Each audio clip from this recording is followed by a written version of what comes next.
Hello viewers. इससे पूर्व पादप ऊतक संवर्धन के बारे में बात करते हुए हमने जिक्र किया था कि पादप ऊतक को अंडर लैब कंडीशंस संवर्धित करने के लिए हमें प्रॉपर फिजिकल, केमिकल और बायोलॉजिकल एनवायरनमेंट प्रदान करना होता है। बायोलॉजिकल एनवायरनमेंट का तात्पर्य है कि जो हमारा कल्चर सिस्टम हो, जहाँ पर हम पादप ऊतक संवर्धित कर रहे हैं, उस एनवायरनमेंट में सिर्फ हमारा पादप ऊतक ही लिविंग टिश्यू हो। किसी भी प्रकार के अन्य सूक्ष्म जीव उस मीडिया पर या जो हम इंस्ट्रूमेंट्स यूज़ कर रहे हैं, ग्लासवेयर यूज़ कर रहे हैं, उन सब पे किसी भी प्रकार का कोई भी सूक्ष्म जीव उपस्थित न हो। अर्थात सभी यूज में लिए जाने वाले उपकरण और पदार्थ निर्जर्मीकृत हों। तो इस वीडियो में हम बात करेंगे निर्जर्मीकरण या स्टरलाइजेशन की विभिन्न टेक्निक्स के बारे में। निर्जर्मीकरण या स्टरलाइजेशन होता क्या है? यह वह प्रक्रिया है, यानी स्टरलाइजेशन वह प्रक्रिया है जिसमें किसी भी सरफेस पर या पदार्थ पे जितने भी प्रकार के सूक्ष्म जीवी हैं, उनका वेजिटेटिव फॉर्म हो या स्पोर्स के रूप में हो, उनको हटा दिया जाए या उनको डिस्ट्रॉय कर दिया जाए। So sterilization is basically the process of complete elimination or destruction. यह एलिमिनेशन या डिस्ट्रक्शन संभव है कि उनको हम हटा दें, मार दें, या वो जहाँ पर हैं वो डीएक्टिवेट हो जाए, उनका कोई प्रभाव नहीं हो हमारे सिस्टम पे।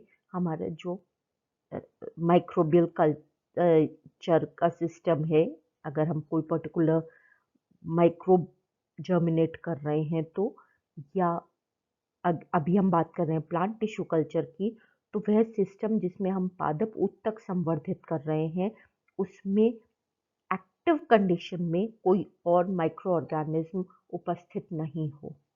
ये माइक्रो ऑर्गेनिज्म कोई फंगस हो सकती है, कवक, जीवाणु, विषाणु, या इनके स्पोर्स। हमें पता है spores they are dormant forms of various micro organisms.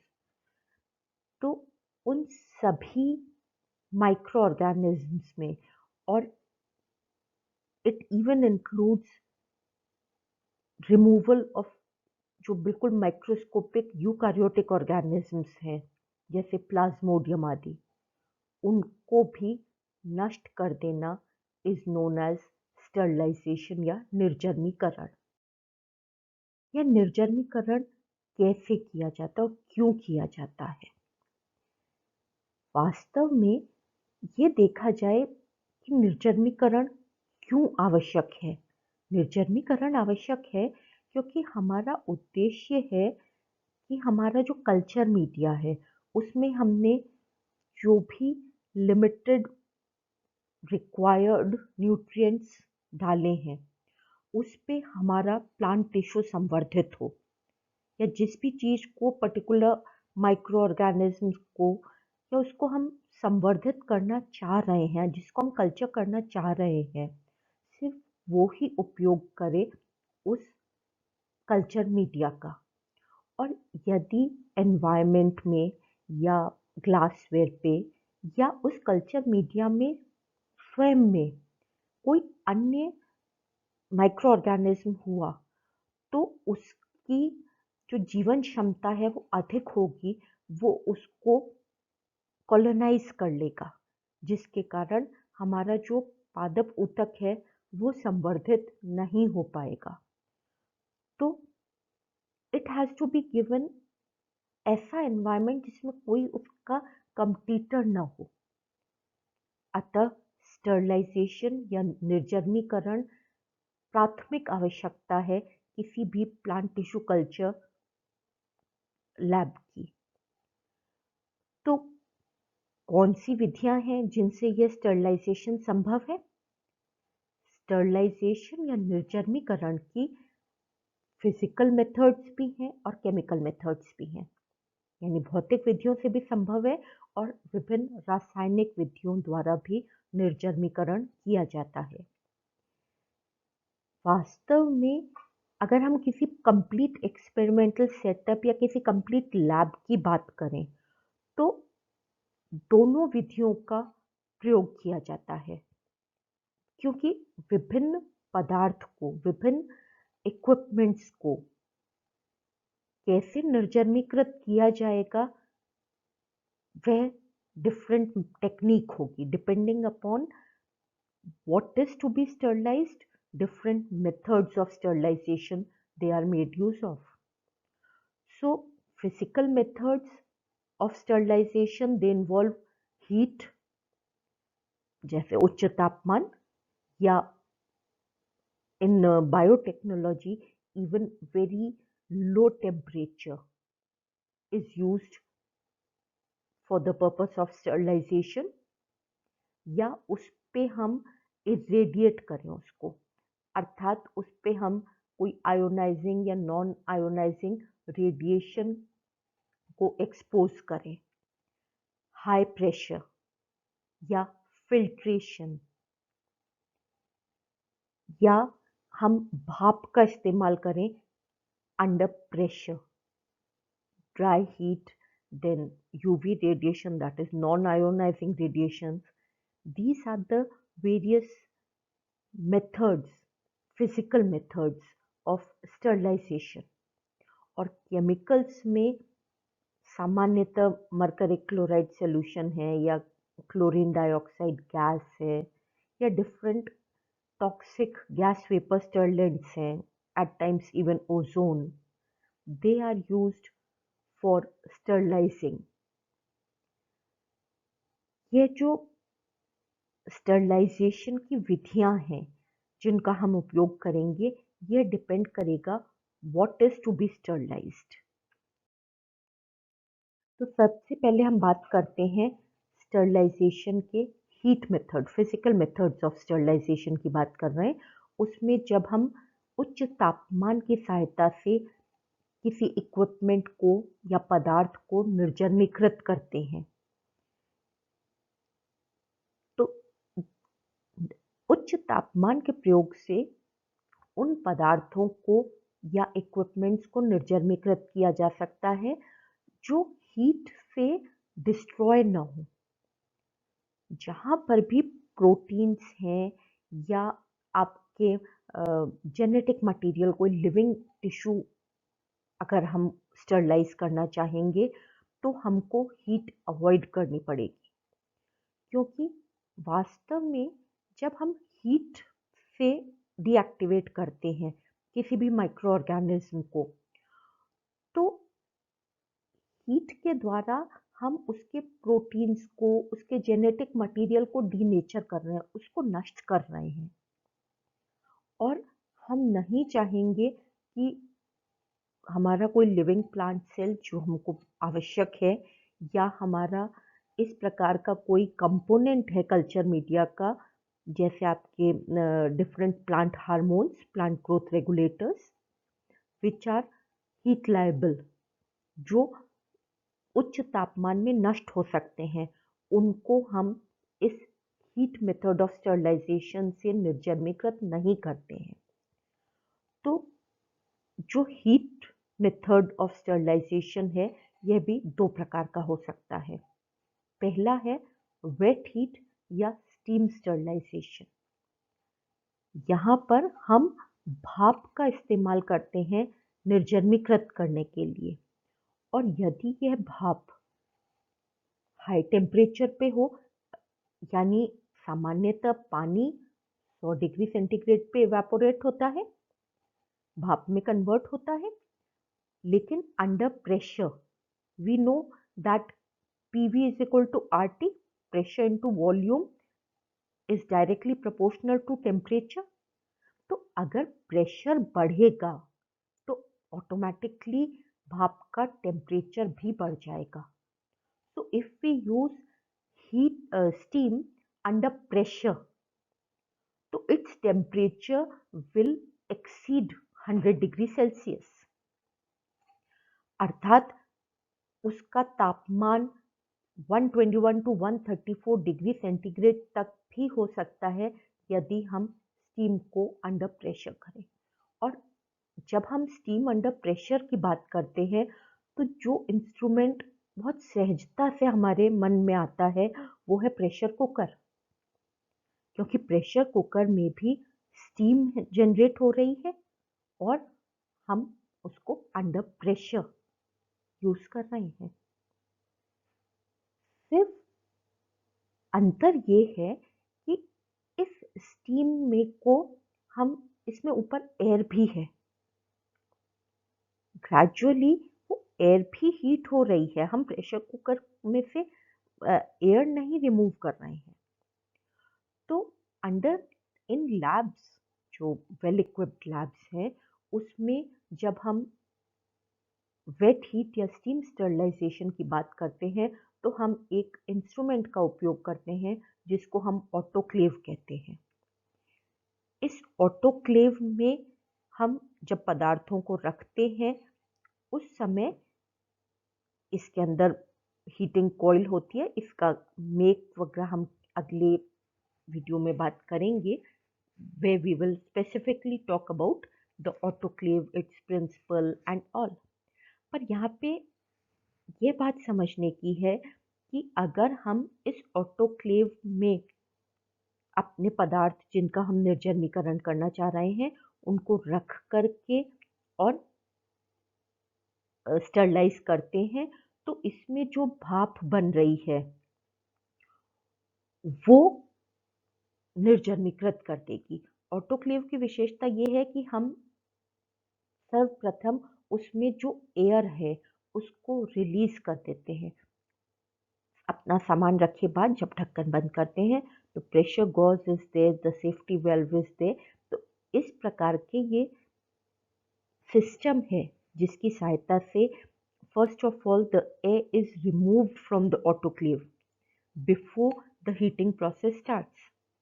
So whatever heat is there within this chamber वो सिर्फ हमारी स्टीम के कारण है विच इज अंडर प्रेशर। तो इसके कारण जितने माइक्रो ऑर्गेनिजम्स हैं वो नष्ट हो जाते हैं बिकॉज ऑफ द हीट। और यदि हम कोई वाटर युक्त पदार्थ रख रहे हैं, यहाँ पे मेरा तात्पर्य है कल्चर मीडिया से, तो ऑलरेडी सैचुरेटेड एनवायरनमेंट है, संतृप्त वातावरण है इस ऑटोक्लेव के अंदर का, तो हमारे मीडिया का जो वाटर है वो इवेपोरेट नहीं होगा और वो ड्राई अप नहीं होगा, स्टरलाइज हो जाएगा, निर्जमीकृत हो जाएगा पर ड्राई नहीं होगा। तो this is used for the wet heat या स्टीम स्टरलाइजेशन। और हीट मेथड का ऑफ स्टरलाइजेशन का दूसरा तरीका है using dry heat sterilisation. Dry heat sterilisation किसी भी माइक्रोबायोलॉजी या plant tissue culture biotechnology lab में 3 विधियों से की जा सकती है। सबसे पहले फ्लेमिंग, यानी सिंपल बंसन बर्नर की फ्लेम के ऊपर हम जो भी हमारा लूप है उसको हीट करें, जिससे बिकॉज ऑफ दिस हीट वो निर्जमीकृत हो जाएगा। इसकी जो बंसन बर्नर की फ्लेम है इसकी गर्मी के कारण इसके ऊपर का जो इमीडिएट एनवायरनमेंट है वो भी निर्जमीकृत रहेगा। अतः normally under lab conditions it is a tendency कि हम जो भी test tube to test tube या जो कल्चर को एक मीडिया से दूसरे मीडिया में ट्रांसफ़र करते हैं उसको all that process is carried over इस बंसन बर्नर की फ्लेम पर, क्योंकि यहाँ पे dry heat of the flame, जो लॉ है बंसन बर्नर की, उससे जो ऊष्मा प्राप्त हो रही है उसका उपयोग हो रहा है कि इसके इमीडिएट एनवायरनमेंट में या इसमें जिस चीज़ को हम गर्म कर रहे हैं, चाहे हमारा वो इनोक्यूलेशन लूप हो या हम जो फर्स्ट सिप यूज़ कर रहे हैं, स्कैल्पर यूज़ कर रहे हैं, कोई भी इंस्ट्रूमेंट उसको स्पिरिट या अल्कोहल में डुबोकर और हम बंसन बर्नर की फ्लेम पे हीट कर लेते हैं, तो जिसके कारण हमारा वो स्टरलाइज हो जाता है, निर्जन्मीकृत हो जाते हैं हमारे इक्विपमेंट्स। दूसरा तरीका है इंसर्नेशन। इंसर्नेशन का मतलब है बहुत उच्च तापमान पर हम अपने इंस्ट्रूमेंट को रख दें और वो निर्जन्मीकृत हो जाए। तो ये माइक्रो इंसिनेटर है। इसमें ये जो बीच में चेम्बर जैसा दिख रहा है, इसमें हम अपने इनोक्यूलेशन लूप या अपना जो भी स्कैल्पर है, आपकी फर्स्ट सिप है, इनको रख देंगे and with the help of electric current इसका टेम्परेचर बहुत अधिक कर दिया जाता है, जिसके कारण ये निर्जन्मीकृत हो जाते हैं हमारे instruments using this micro incinerator. यहाँ temperature at times even 800 degree Celsius पहुँच जाता है, जो हमारा जो फ्लेमिंग है उसमें इतना उच्च तापमान नहीं होता है। तीसरा तरीका है ड्राई हीट स्टरलाइजेशन का, making use of hot air oven. Hot air oven में भी आपका अंदर इलेक्ट्रिक कॉइल्स के पे हीट जनरेट होती है, जिसके कारण ये जो एक छोटा सा चेम्बर है ये अंदर से पूरा हीटअप हो जाता है और इसमें भी हम अपने मेटालिक डिवाइसेस हैं, ग्लासवेयर हैं या कोई सूखा पदार्थ है जिसको हम निर्जन्मीकृत करना चाह रहे हैं, उसको इसके अंदर रख करके and we subjected to high temperatures. दूसरा तरीका है निर्जन्मीकरण का फिल्ट्रेशन। ऐसे पदार्थ जो हीट से डिस्ट्रॉय हो जाते हैं, जैसे हमने बात की हार्मोन्स की, plant growth hormones, different amino acids, उनको भी अगर हम कल्चर मीडिया में यूज़ कर रहे हैं तो उनको भी निर्जन्मीकृत करना आवश्यक है, किंतु हम उनको हीट स्टरलाइज नहीं कर सकते हैं। तो उस केस में हम उनको फिल्टर करते हैं। We filter them using cellulose filters, जिसमें जो पोर डायमीटर है वो बहुत छोटा होता है। It is of the order of 0.2 micrometre, और यह इतना छोटे जो इसके पोर साइज है that is sufficient to filter out different bacterias.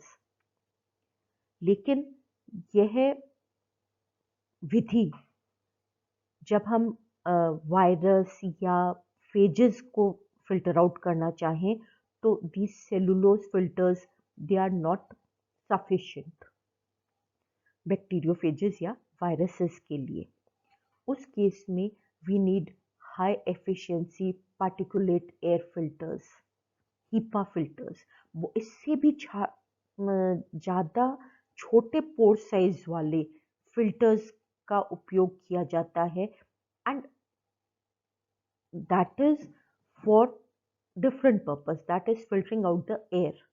यहाँ पे हम बात कर रहे हैं अपने केमिकल्स की या मीडिया में प्रयुक्त होने वाले हार्मोन्स, अमीनो एसिड्स वगैरह की, तो उसको हम सिंपल सेलुलोज फिल्टर्स की सहायता से फिल्टर आउट कर देते हैं, माइक्रोब्स बाहर रह जाते हैं and what we get is sterilised substance.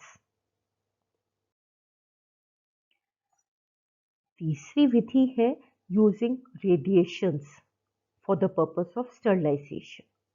ये जो विभिन्न प्रकार के विकिरण हैं, इनकी सहायता से भी हम माइक्रो ऑर्गेनिजम्स को, सूक्ष्म जीवियों को नष्ट कर सकते हैं। ये जो विकिरण हैं, we know very well they are of two types, ionising radiations और जो आयनीकृत कर देते हैं माइक्रो ऑर्गेनिजम्स को, और non ionising.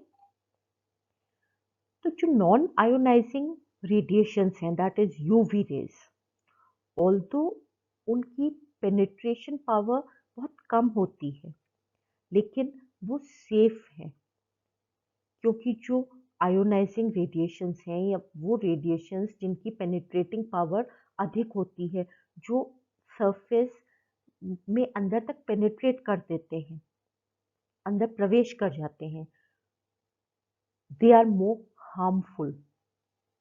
Ionizing radiations like the X rays, the gamma rays, basically इनके कारण उत्परिवर्तन भी संभव है, दे मे बी कार्सिनोजेनिक। तो जब भी हम विकिरणों की सहायता से निर्जलीकरण की प्रक्रिया कर रहे होते हैं, तो we have to be very cautious. हम कितने समय तक एक्सपोज हो रहे हैं, और हमें अपने आप को बचा के रखना है। हमको सिर्फ वो इक्विपमेंट या गैजेट जिसको हम निर्जलीकृत कर रहे हैं, we have to expose it to different types of radiations.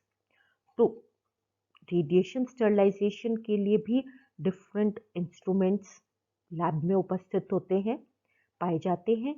उनमें से एक है laminar air flow. Laminar air flow में बेसिकली फिल्टर्स भी यूज़ किए जाते हैं, हीपा फिल्टर्स भी, और यूवी ट्यूब भी यूज़ की जाती है, अल्ट्रावायलेट रेज की सहायता से भी किया जाता है। यह क्या है, इसकी फंक्शनिंग क्या है, इसका प्रिंसिपल क्या है, वो अन्य वीडियो की बात है। पर यहाँ पे ये जानिए कि जो लेमिनार एयर फ्लो है उसमें भी यहाँ पे आपकी यूवी ट्यूब होती है, जिसकी सहायता से हम इसकी इनर सरफेस पे उपस्थित माइक्रो ऑर्गेनिजम्स को नष्ट कर देते हैं। या जो यूवी स्टराइल बेंच है, क्लोज्ड चेम्बर है, जिसमें अंदर ये यूवी का सोर्स लगा हुआ है, अल्ट्रावायलेट रेडिएशंस का सोर्स है, यूवी ट्यूब लगी हुई है या यूवी बल्ब लगा हुआ है। और जब हम इसको ऑन करेंगे यूवी अपनी ट्यूब को या बल्ब को, तो इस क्लोज चेम्बर में जितने भी माइक्रो ऑर्गेनिजम्स हैं वो सब नष्ट हो जाएंगे।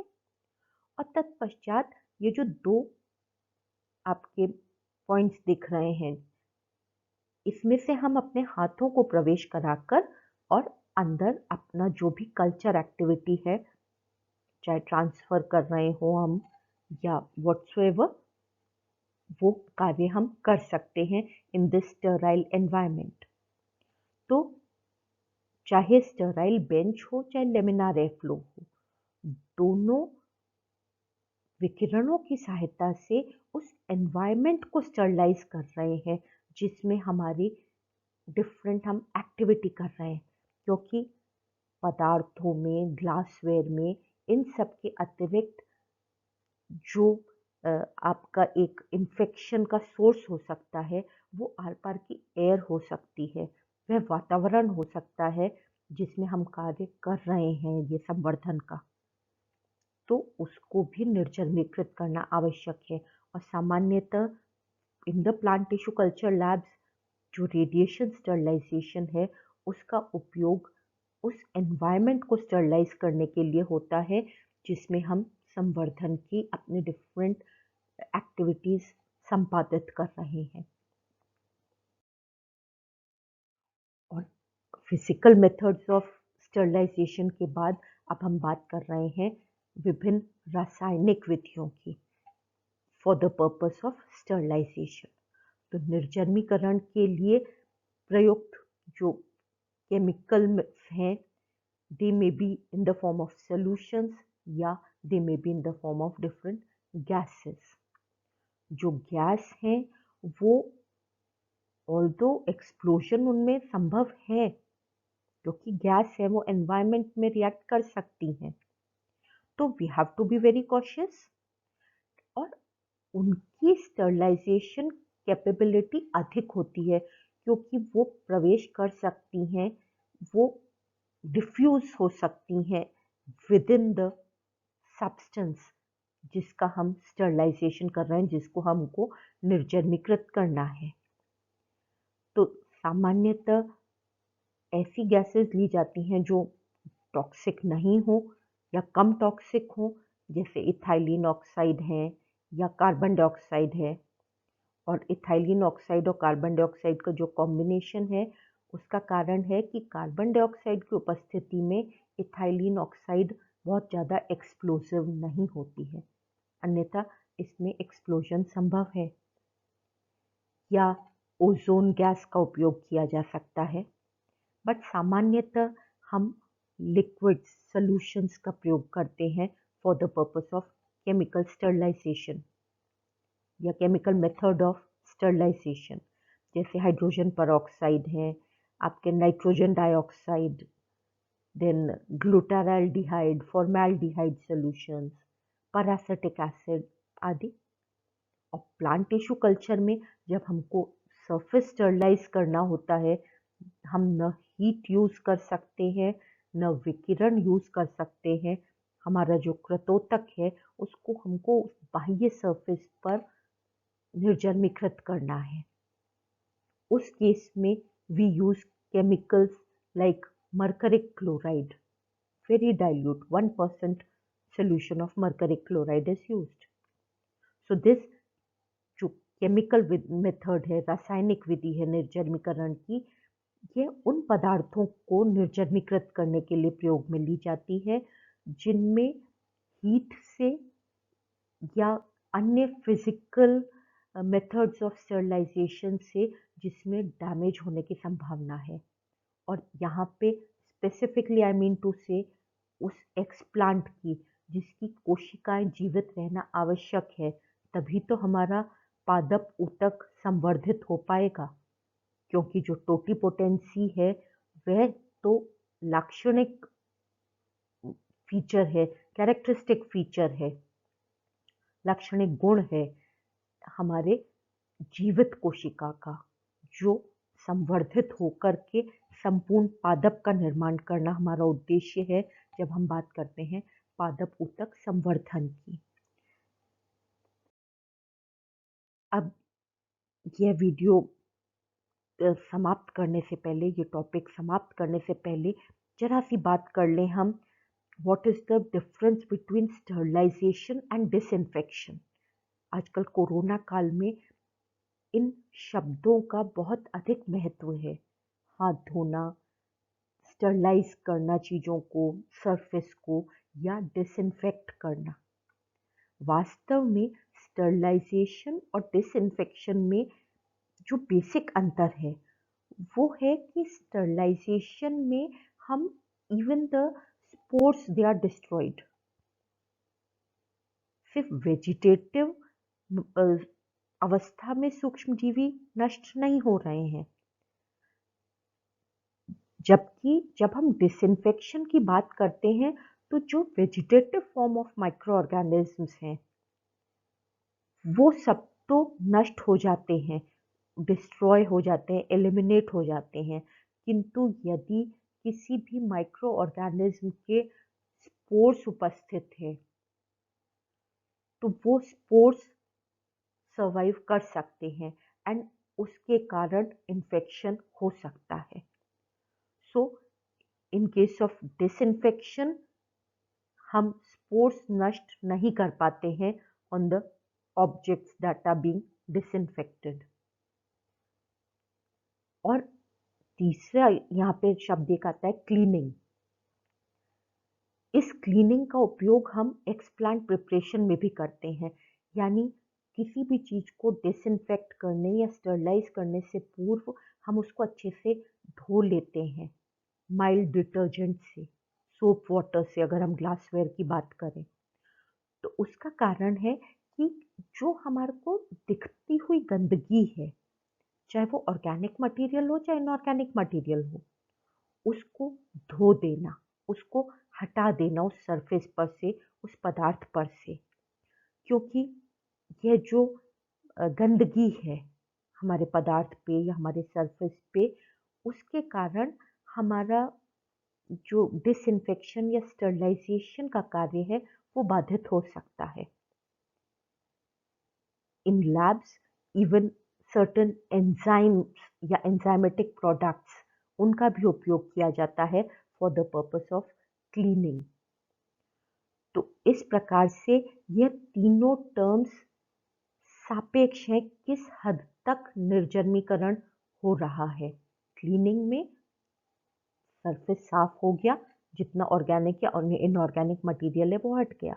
डिसइंफेक्शन में vegetative part of micro organism is removed, eliminated and destroyed. जबकि अगर हम चाहते हैं कि उसके स्पोर्स भी नष्ट हो जाएं तो हमको स्टरलाइजेशन का उपयोग करना पड़ेगा, दैट इज निर्जमीकरण का। Thank you.